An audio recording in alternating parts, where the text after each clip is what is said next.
Hello guys, कैसे हो आप लोग। आज ये हमारी तीसरी क्लास है। इसके अंदर मैंने आपके लिए फिर से नोट्स तैयार किए हैं। इसके अंदर हम मुख्य रूप से दो चीज़ डिस्कस करेंगे।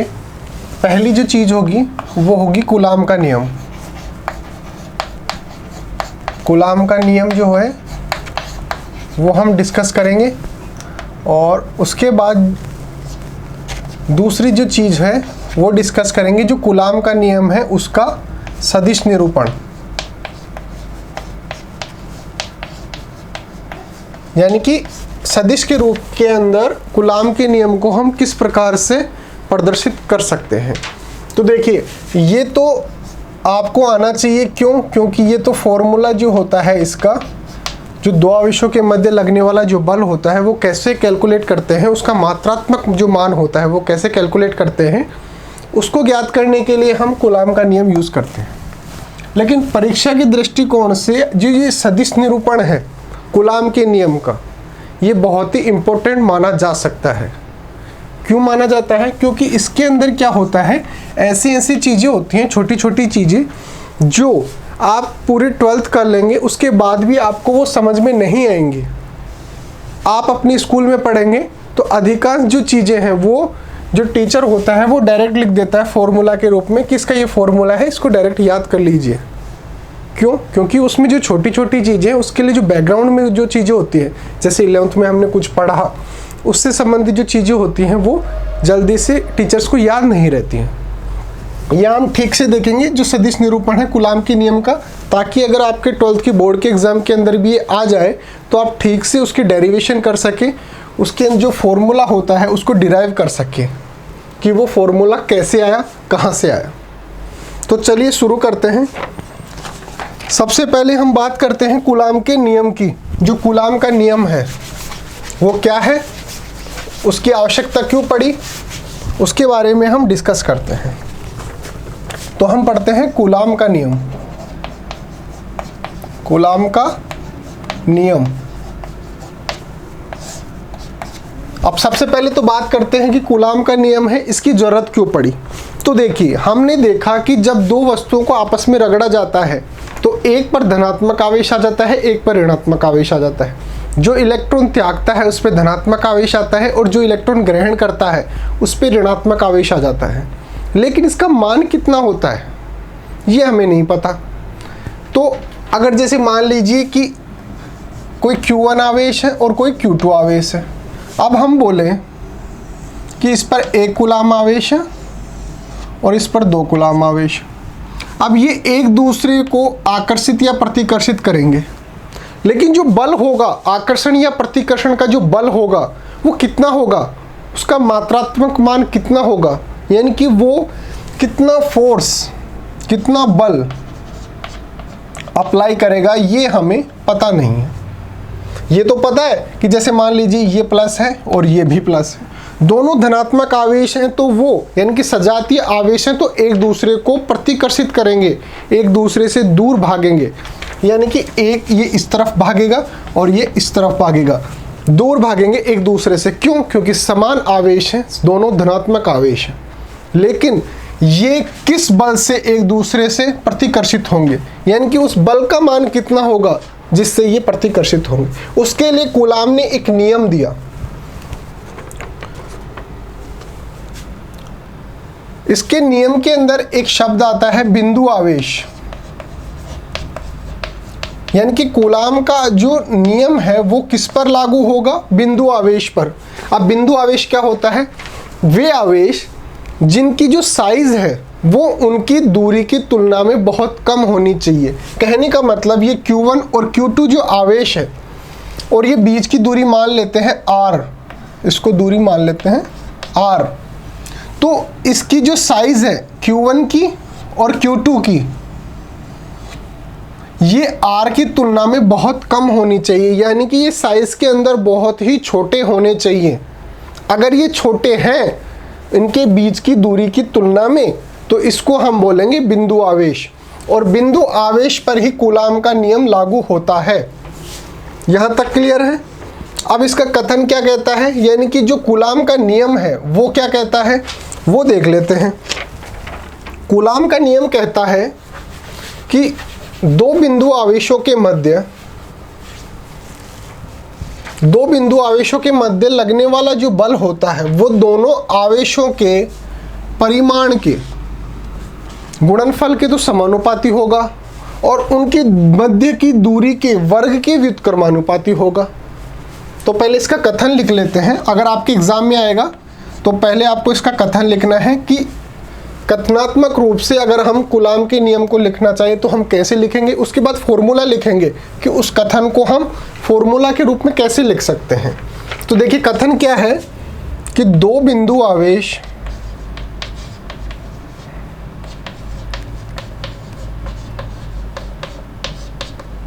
के मध्य लगने वाला बल का मान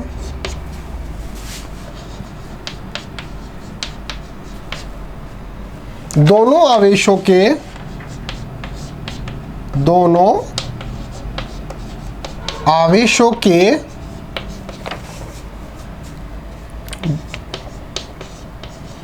परिमाण के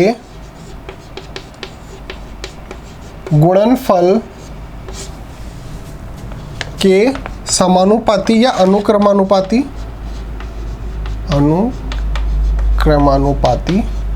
या इसको समानुपाती भी लिख सकते हैं, और उनके मध्य की दूरी के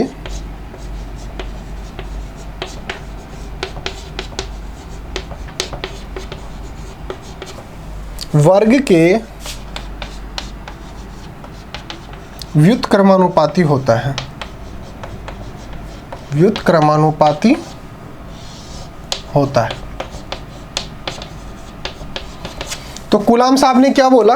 कूलाम ने बोला कि अगर दो आवेशों के मध्य लगने वाला बल, वो चाहे आकर्षण की प्रकृति का हो या प्रतिकर्षण की प्रकृति का हो, उनके मध्य लगने वाला जो बल होगा वो दोनों आवेशों के गुणनफल के समानुपाती, यानी कि मान लेते हैं कि इन दोनों के मध्य F बल लग रहा है, ये जो हम मान रहे हैं ना बल, ये मान लेते हैं F।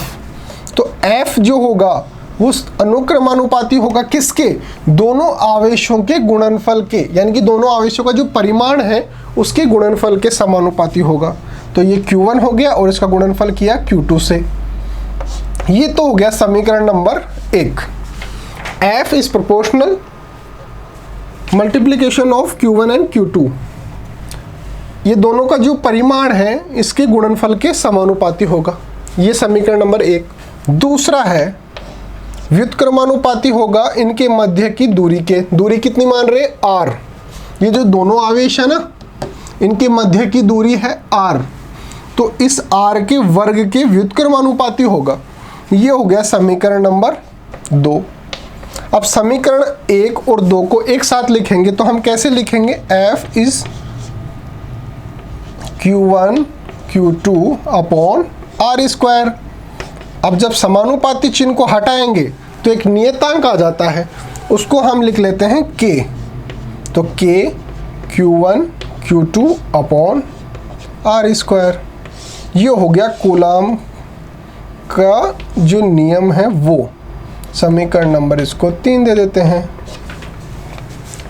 दो आवेशों के मध्य लगने वाला जो बल है वो दोनों आवेशों के गुणनफल के समानुपाती होता है और उनके मध्य की दूरी के वर्ग के व्युत्क्रमानुपाती होता है। दोनों समीकरणों को एक साथ लिखेंगे तो इस प्रकार से लिखा जाएगा।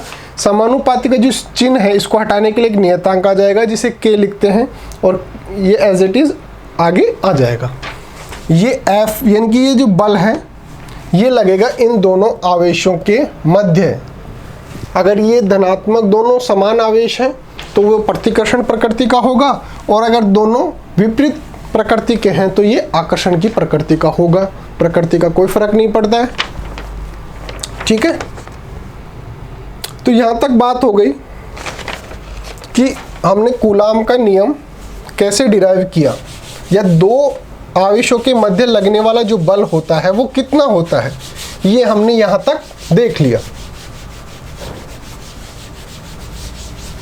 अब सबसे इंपॉर्टेंट बात, लेकिन ये परीक्षा के दृष्टिकोण से बिल्कुल भी इंपॉर्टेंट नहीं है, ये केवल आपका कॉन्सेप्ट स्ट्रॉन्ग करने के लिए है। आपसे परीक्षा में नहीं पूछा जाएगा कि बताइए कूलाम ने जो अपना नियम दिया था वो कैसे दिया था, बिल्कुल भी नहीं पूछा जाएगा। लेकिन एक रफ आइडिया ले लीजिए, क्योंकि एग्ज़ाम में तो आएगा नहीं, लेकिन आपकी बुक में थोड़ा सा दे रखा है, जैसे ऐठन तुला, एक नाम दे रखा है ऐठन तुला।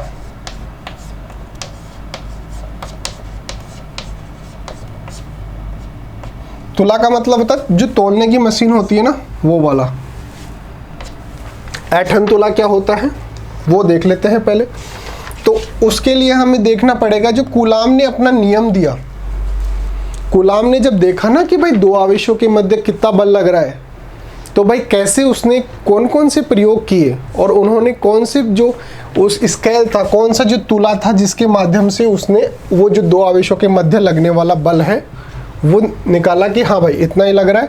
फॉर्मूला दे दिया। फॉर्मूला ऐसा तो है नहीं कि डायरेक्ट आ गया, पहले उसने प्रयोग किए होंगे, पहले नापा होगा कि हाँ ठीक है इतना लग रहा है, फिर उसने एक फॉर्मूला बनाया होगा, फिर उसमें जो वैल्यूज़ हैं वो पुट की होंगी, फिर फॉर्मूला से भी अगर वही वैल्यू आ रही है फिर उसको फाइनल किया होगा कि हाँ ये फॉर्मूला ठीक है, सेम वैल्यू आती है। हमने अगर वास्तविकता में उसको जो नापा है कि कितना बल लग रहा है वो भी इतना ही आ रहा है, और फॉर्मूला से जब कैलकुलेट कर रहे हैं तो भी इतना ही आ रहा है। ओके, तो देखिए सबसे पहले देखते हैं कि कूलाम का जो नियम है वो कैसे मिला। उसने क्या किया, दो गोले लिए, और यहाँ पर गोले लेने का मतलब ये नहीं है, गोले लेने का मतलब वही है कि इनका जो साइज़ है वो बहुत ही कम है इनके मध्य की दूरी के तुलना के अंदर। इसने दो गोले लिए और दोनों को क्या किया, आवेशित, या फिर कह सकते हैं पहले से ही ये आवेशित थे, ऐसे दो गोले लिए, ठीक है। और फिर उसने एक ऐठन तुला नाम का एक उपकरण बनाया जिसके माध्यम से दो आवेशों के मध्य लगने वाले बल का मान ज्ञात किया जा सकते, उसके जो परिमाण है कि भाई उन दोनों आवेशों के मध्य कितना बल लग रहा है उसका मान ज्ञात किया जा सके। उसके लिए एक उपकरण बनाया ऐठन तुला। ऐठन तुला के अंदर क्या होता है, इसके माध्यम से उसने क्या किया, बल मापन, यानी कि उन दोनों गोलों जो आवेश हैं, जो आवेशित हैं दोनों, ऐठन तुला के माध्यम से उसने बल मापन किया, उनके मध्य कितना बल लग रहा है आवेशित होने के कारण। फिर बात करते हैं कि सर ऐठन तुला के माध्यम से उसने कैलकुलेट तो कर लिया, देख तो लिया, उसने क्या किया, एक स्केल लिया। एक जैसे मान लेते हैं कि एक गोल इस प्रकार से इसने स्केल बनाया, इस प्रकार से, ठीक है। और यहाँ पे उसने मान लेते हैं कि कोई ये हैं और ये दोनों इस प्रकार से आवेश हैं, ठीक है। अब हुआ क्या कि ये इस पे जब बल लगा ना, प्रतिकर्षण हुआ, तो ये एक तरह से स्प्रिंग की तरह है, तो ये घूम गया, रोटेट हो गया। रोटेट होने की वजह से ये जो स्केल है ना ये यहाँ पर आ गया, पहले यहाँ पर था फिर यहाँ पर आ गया। तो यहाँ पे इसने थीटा का जो मान है, यानी कि कितना ज़्यादा घूमा है, अगर जितना ज़्यादा घूमेगा ना उतना ही बल इन दोनों के मध्य भी लगेगा। तो इस प्रकार से उसने एक यंत्र बनाए, रफ आइडियाज ले लीजिए। उसने इस प्रकार से एक यंत्र बनाया जिसके माध्यम से इसने दो आवेशों के मध्य बल का मान ज्ञात कर लिया। अब यहाँ पे एक ऐठन उत्पन्न हो रही है, हम देख रहे हैं कि भाई जैसे उसने घूमा, बल के कारण घूमा तो वो एक ऐठन उत्पन्न हुई, इसलिए इसको बोलते हैं ऐठन तुला। अब सर फॉर्मूला कैसे आया, इसने फॉर्मूला जो है यानी कि जो सूत्र है वो कैसे मिला इसको, इसने पहले क्या किया, Q आवेश लिया, ठीक है, फिर उसने बल निकाला। अब बल जो निकाला ना, मान लेते हैं F है, मान रहे हैं कि वो बल जो है वो F है, या फिर मान लीजिए 10 है, 10 न्यूटन है, ठीक है, मान रहे हैं 10 न्यूटन है। दूसरी बार में उसने क्या किया, ये जो आवेश है ना Q, इसको अनावेशित वस्तु से टच करवा दिया। अब इसमें एक गुण होता है धातु के अंदर, अगर अनावेशित वस्तु को आवेशित वस्तु से टच कराएंगे ना, तो दोनों पर समान आवेश आ जाता है। यानी कि मान लेते हैं ये कोई आवेश है, ये भी कोई आवेश है, इस पर धनात्मक आवेश है, इस पर कोई आवेश नहीं है। अगर इसको टच करा देंगे, यहाँ पर क्यों आवेश है, इसको टच कराएंगे, उसके बाद देखेंगे ना, फिर अलग अलग कर लेंगे, तो इस पर भी Q/2 आवेश आ जाएगा, इस पर भी Q/2 आवेश आ जाएगा, दोनों पर आधा आधा आवेश रह जाएगा। इसने भी यही किया। जो ये Q आवेश था ना, पहले तो Q पर देख लिया कि भाई हाँ 10 न्यूटन बल आ रहा है, ठीक है। फिर इसने क्या किया, ये वाला किया, अनावेशित गोला लिया और उसको टच कराया। टच कराने के बाद जो आवेश है, हम जानते हैं कि भाई आवेश आधा रह जाएगा। इसने जब टच कराया, यानी कि अब आवेश कितना रह गया, Q/2। तो इसने देखा कि जो बल है ना वो भी आधा हो गया, 5 न्यूटन ही रह गया। उसने फिर एक और एक्सपेरिमेंट किया, इसको दूसरी वस्तु से टच कराया। अब क्या होगा, दूसरी वस्तु ये है, इस पर हो गया Q/4 और इस पर भी Q/4, दोनों को जोड़ेंगे तो Q/2 होता है, ठीक है।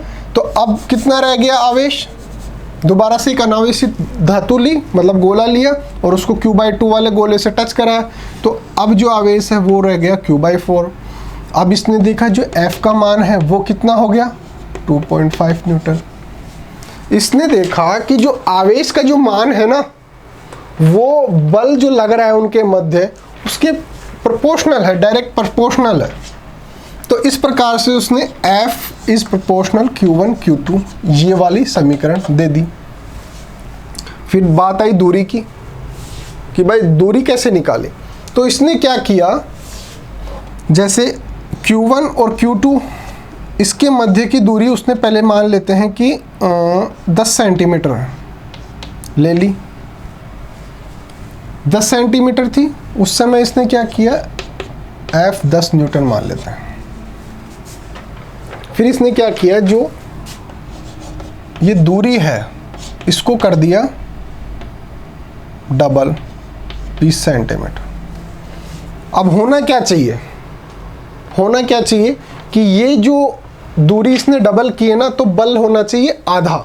यानी कि वस्तुओं को अगर दूर करेंगे तो बल तो कम लगेगा, एक तो वस्तु को पास पास लाएं, दो चुंबक हैं, एक तो चुंबकों को दूर दूर ले जाएंगे ना, तो उनके मध्य लगने वाला बल कम हो जाएगा, यानी कि वो एक दूसरे की तरफ खींचेंगी या प्रतिकर्षित कम करेंगी।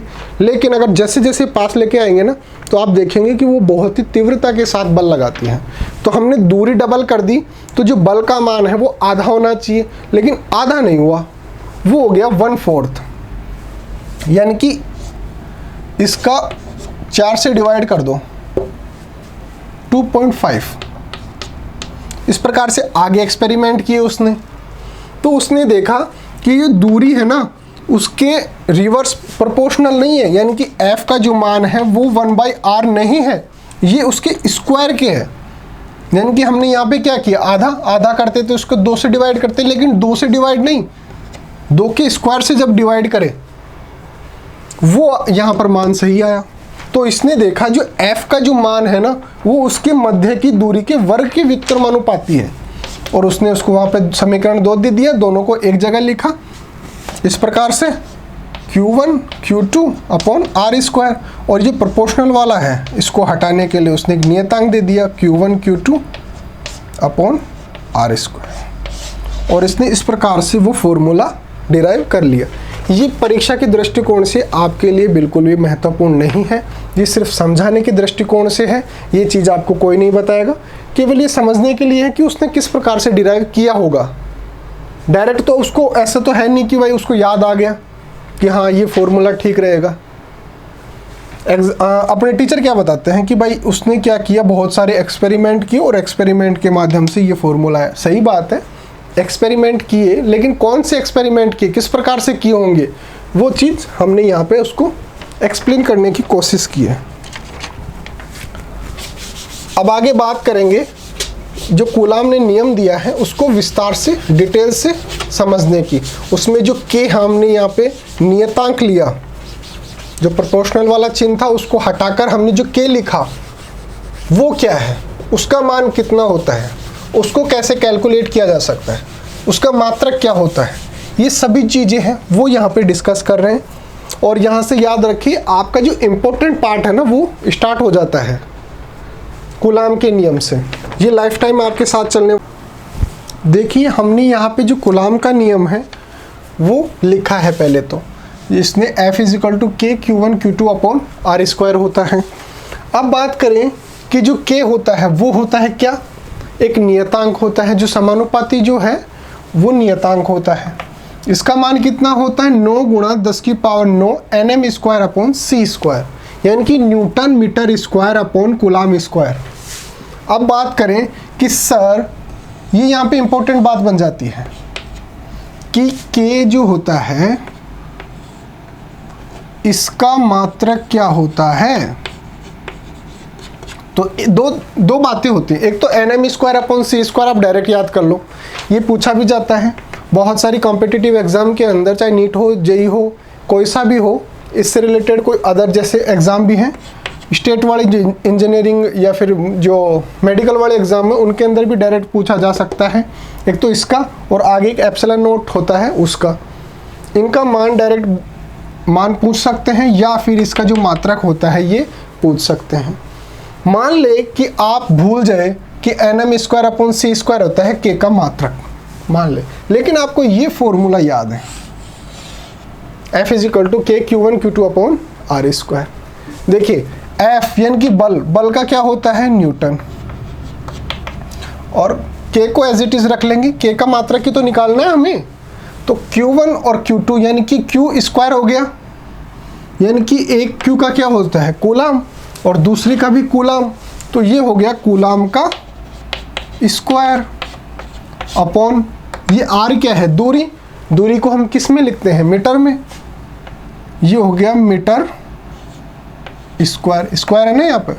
अब K को एज इट इज रखेंगे, इसको ले गए इधर, ये न्यूटन को लिखेंगे N और मीटर स्क्वायर और कूलाम C लिखते हैं कूलाम स्क्वायर। तो इस प्रकार से ये हम चीज़ ज्ञात कर सकते हैं अगर हमें फॉर्मूला याद है तो अगर आपको डायरेक्ट याद रख जाए तो अच्छी बात है, नहीं याद रहे तो कोई बात नहीं, आप ये फॉर्मूला याद रखिए। फॉर्मूला तो आपको याद रखना ही पड़ेगा, क्योंकि डायरेक्ट याद रखने से क्या होगा, आपको कई बार न्यूमेरिकल दे देता है कि कितना बल कार्य करेगा, उसके लिए ये फॉर्मूला ज़रूरी है और आगे भी ये ज़रूरी बन जाता है। आवेश का जो मात्रक होता है वो कूलाम होता है, हमने यहाँ पे देख ही लिया। आगे की बात करते हैं कि अगर हमें एक कूलाम की परिभाषा देनी है तो वो किस प्रकार से देंगे। एक कूलाम को अगर हमें परिभाषित करना हो तो वो किस प्रकार से परिभाषित करेंगे। एक कूलाम आवेश को अगर परिभाषित करना है तो उसके लिए हमें एक चीज़ करनी पड़ेगी, क्या, ये जो Q1 है Q2 है इसको मान लेते हैं 1, दूरी है उसको भी मान लेते हैं 1, और जो K है K का मान यहाँ से रख देंगे। फिर जो F का मान होगा वो हम यहाँ पर ज्ञात कर लेंगे कि F का मान कितना प्राप्त होता है। अभी ऐसे समझ में नहीं आएगा, देखते हैं कैसे करना है। माना Q1 is equal to Q2 is equal to 1, यानी कि दोनों को हमने एक एक कूलाम मान लिया, ठीक है, एक एक कूलाम मान लिया। दूरी को भी मान लेते हैं 1, दूरी is equal to R is equal to 1 हो गया। तो F का मान कितना प्राप्त होगा, ये यहाँ पर अगर ये मान रख देंगे तो ये तो 1 हो गया, ये भी 1 हो गया, तो 1 अपॉन 1 तो 1 हो गया। तो F is equal to K, और K का मान कितना है 9 गुणा 10 की पावर 9, और ये क्या हो गया न्यूटन बल है ना, ये न्यूटन। यहाँ तक की बात समझ में आती है। अब इसको परिभाषित करते हैं। परिभाषा क्या लिखेंगे, परिभाषा लिखेंगे कि एक कूलाम आवेश वह आवेश है, एक कूलाम आवेश वह आवेश है जो निर्वात में 1 मीटर दूरी पर रखे इसी परिमाण के किसी अन्य सजातीय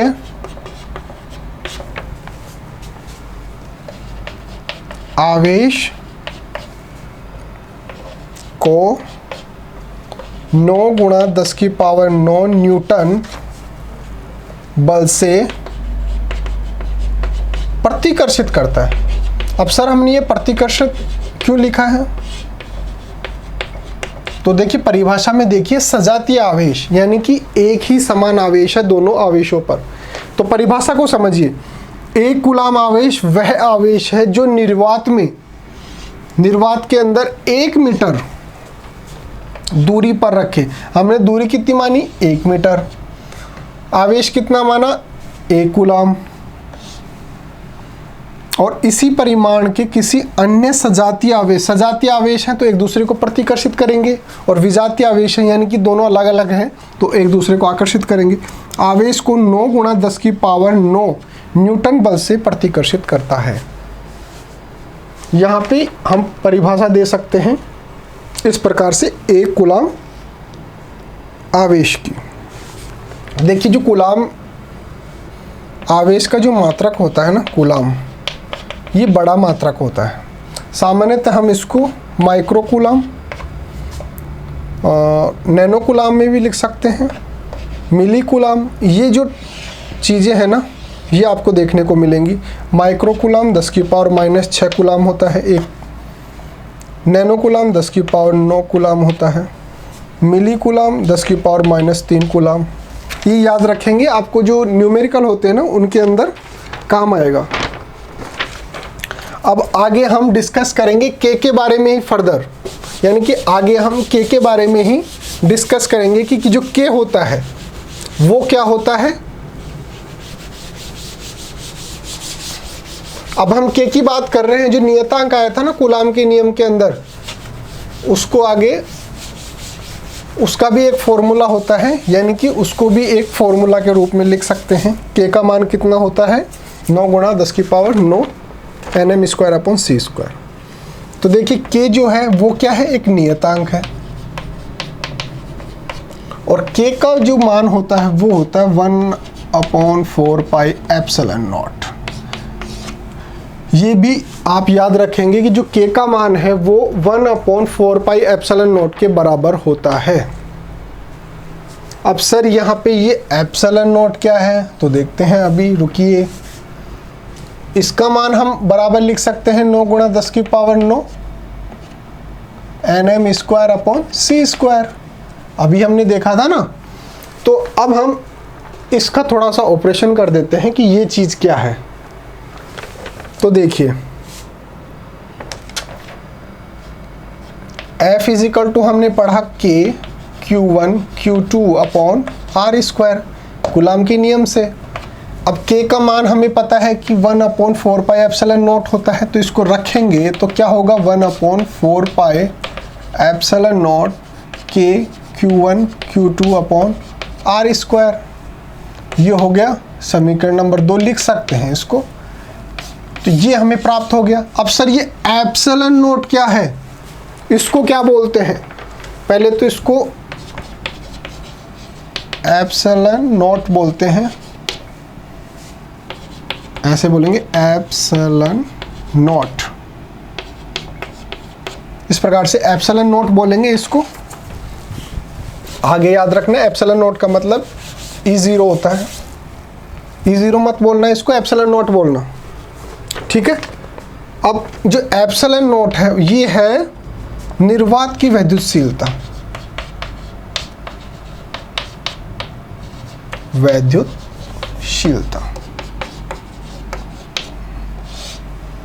निर्वात क्या होता है? जहाँ पे वातावरण नहीं होता है, गैस बिल्कुल भी नहीं होती, उसको बोलते हैं निर्वात, या फिर इसको पैरावैद्युतांक भी बोलते हैं।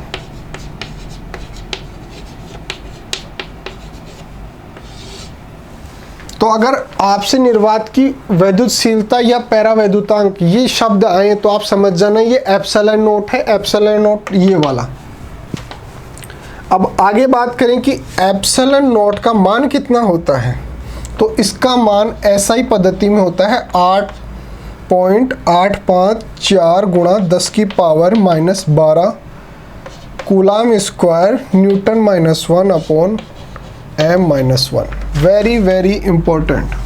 कूलाम स्क्वायर n-1 यानी कि न्यूटन n-1 और मीटर -2 स्क्वायर के अंदर। ये बहुत ही इम्पोर्टेंट है, बहुत ज़्यादा पूछा जाता है। ये मात्रक होता है एप्सिलॉन नॉट का।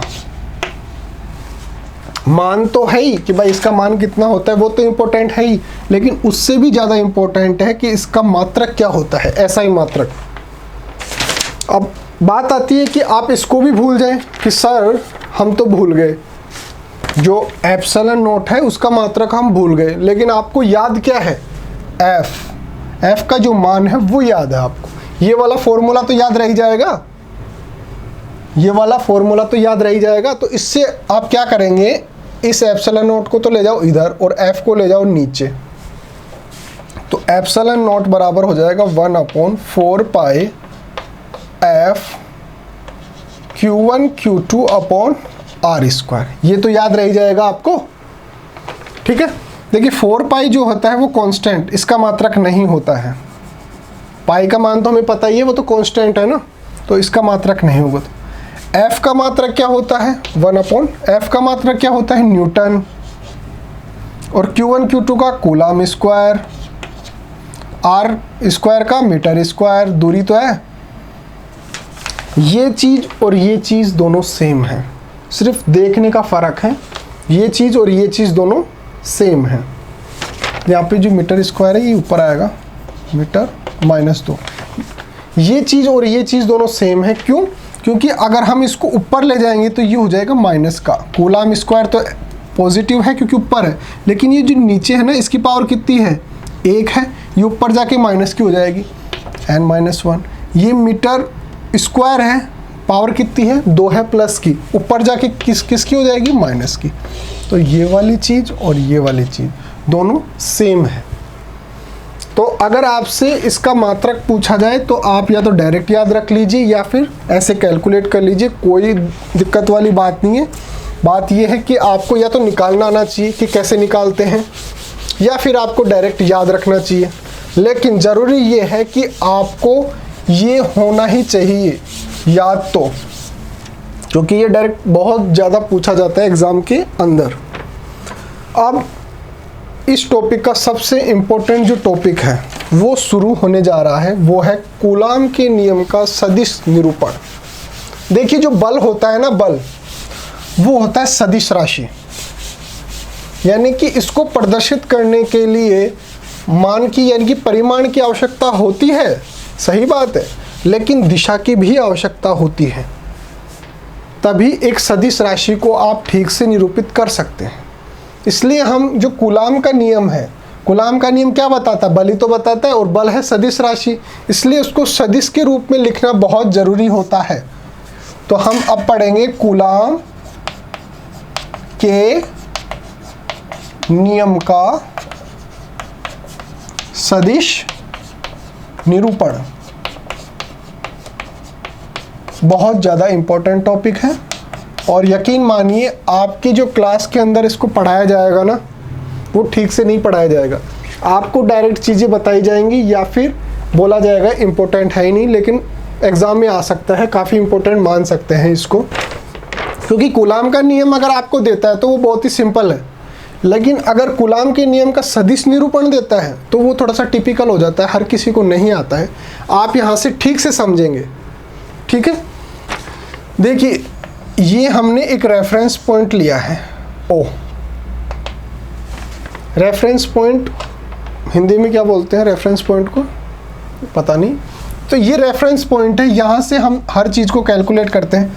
हमने जैसे ग्राफ पढ़ते हैं ना, ग्राफ के अंदर एक रेफरेंस पॉइंट लेते हैं 0, फिर उससे 1 2 3 4 इधर की तरफ माइनस में, ये प्लस की तरफ, ये माइनस की तरफ। तो ये रेफरेंस पॉइंट है यहाँ पे ओ, ठीक है। यहाँ पे कोई Q1 है और यहाँ पे कोई आवेश Q2 है। अब इस रेफरेंस पॉइंट से इस Q1 की जो दूरी है वो ये है, ये मान लेते हैं R1। R1 दूरी है रेफरेंस पॉइंट से Q1 के मध्य की दूरी। बहुत ज़्यादा इंपॉर्टेंट है, इसको ठीक से समझ लीजिए। ये रेफरेंस पॉइंट से यहाँ तक की दूरी है R2। ठीक है, जहाँ तक की बात समझ में आ रही है, ये वेक्टर फॉर्म में है। अब बात करते हैं कि ये जो Q1 है ये Q2 पर एक बल लगा रहा होगा। मान लेते हैं दोनों सजातीय आवेश हैं, दोनों धनात्मक आवेश हैं, तो ये बाहर की तरफ बल लगा रहा है। अगर ये विजातीय आवेश होते तो अंदर की तरफ बल लगाता। ठीक है, तो यहाँ पर बाहर की तरफ बल लगा रहा है, और ये जो बल लग रहा है ना Q2 पर, किसके कारण? Q1 के कारण, तो हम इसको बोलेंगे F21, यानी कि फोर्स अप्लाइंग बाय यानी Q1 फोर्स ऑन Q2, यानी कि जो आवेश 2 है उस पर आवेश 1 के कारण लगने वाला बल। और इसी प्रकार से ये भी इस तरफ जा रहा है, ये क्या है? F12। आवेश 1 पर आवेश 2 के कारण लगने वाला बल F12। यहाँ तक की बात ठीक है। अब इनके मध्य की दूरी ये हो गया R21।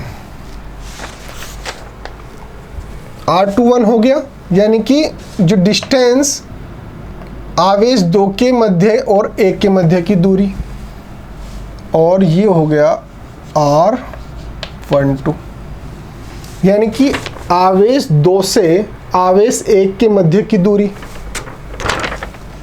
ये तो हो गया आवेश 1 से 2 के मध्य की दूरी, और ये हो गया R12 हो गया आवेश 2 से 1 के मध्य की दूरी। यहाँ तक का डायग्राम अगर आपको समझ में आ रहा है तो बस अब सब चीज़ें क्लियर हैं। ये जो चीज़ें हैं ना, ये ठीक से लोगों को समझ में नहीं आती, आप ठीक से समझ लीजिए। R12 है, ये आवेश 1 और 2 के मध्य की दूरी, ये डायरेक्शन है। ये इसकी डायरेक्शन ये है। डायरेक्शन ध्यान रखना, क्योंकि आगे जब दिशा ज्ञात करेंगे ना उसमें बहुत ज़्यादा इंपॉर्टेंट। और R21 यानी कि आवेश 1 से 2 के मध्य की बीच की दूरी, और ये बल आवेश 2 पर 1 के कारण लगने वाला बल और आवेश 1 पर 2 के कारण लगने वाला बल। और ये रेफरेंस पॉइंट से Q2 के मध्य की दूरी R2 और O से Q1 के मध्य की दूरी R1। यहाँ तक की बात समझ में आती है।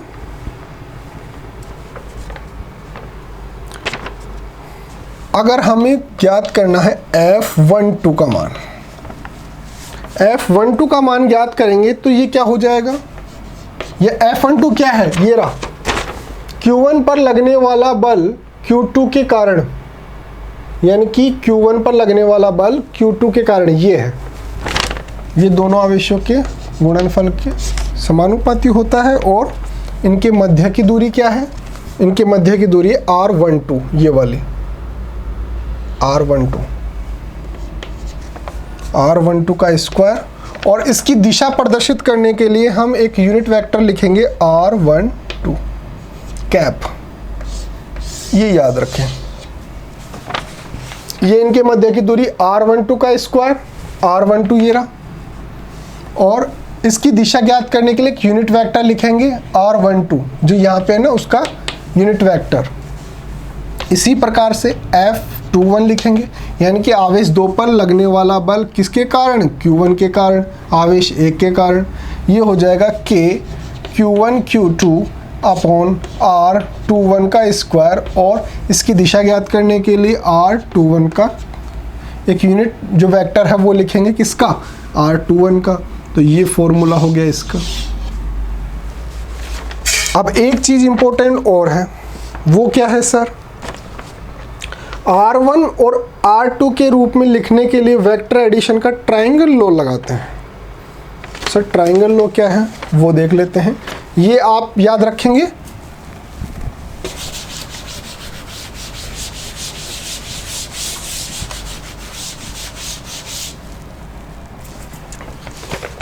वेक्टर एडिशन का ट्रायंगल लॉ क्या होता है, यानी कि सदिशों के योग का त्रिभुज नियम क्या होता है?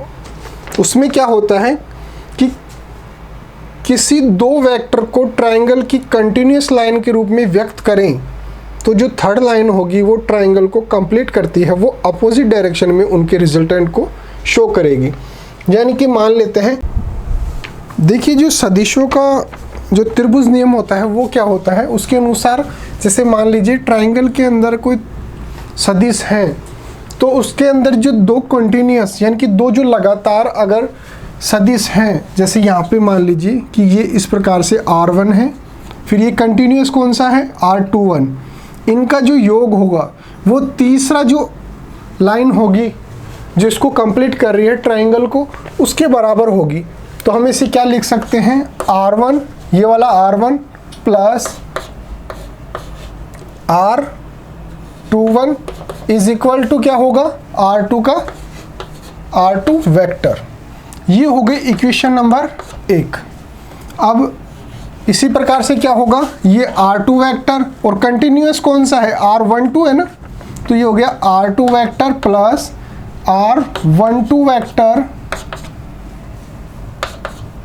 इज इक्वल टू क्या होगा, ये इसको कंप्लीट कर रहा है, ये R1 वेक्टर इसको कंप्लीट कर रहा है, तो R1 वेक्टर के बराबर होगी। ये हो गई इक्वेशन नंबर 2। अब हम ये क्यों कर रहे हैं, क्योंकि हमें जो R21 वेक्टर और R12 वेक्टर है ना, इसको लिखना है R1 और R2 के रूप में। तो यहाँ से हम क्या करेंगे, R21 वेक्टर का मान क्या आ जाएगा, R2 वेक्टर यहाँ से माइनस R1 वेक्टर, ये इक्वेशन नंबर 3। इसी प्रकार से R12 वेक्टर का मान क्या होगा, R1 vector minus R2 vector, ये हो गया इक्वेशन नंबर 4। तो देखिए आप देख सकते हैं कि जो R2 वेक्टर और R12 वेक्टर है ना, इसको हम R2 और R1 के रूप में लिख सकते हैं। ये यहाँ पे इसका मान आ गया, और ये मान हमने कहाँ से निकाला है, जो सदिशों के योग का त्रिभुज नियम। और वो मैंने आपको बता दिया वो क्या होता है कि जो दो कंटिन्यूअस वेक्टर होते हैं, एक ट्रायंगल बनाते हैं अगर 3 वेक्टर, और दो जो कंटिन्यूअस वेक्टर होते हैं उनका योग तीसरे जो उस ट्रायंगल को कंप्लीट करता है उसके बराबर होता है। इनका योग जो होगा वो इसके बराबर होगा, और फिर इन दोनों का जो योग होगा वो इसके बराबर होगा, और फिर यहाँ से R21 और R12 का मान यहाँ से निकाल सकते हैं। अब हमने जो कूलाम के नियम का जो सदिश निरूपण किया था ना, उसके अंदर R12 और R21 वेक्टर की जगह हम ये वाला मान भी रख सकते हैं, कोई दो राय वाली बात नहीं है। तो आज के लिए इतना ही रहेगा गाइस। आप इसको ठीक से याद कर लीजिए, कूलाम के नियम का जो सदिश निरूपण है उसको ठीक से याद कर लीजिए।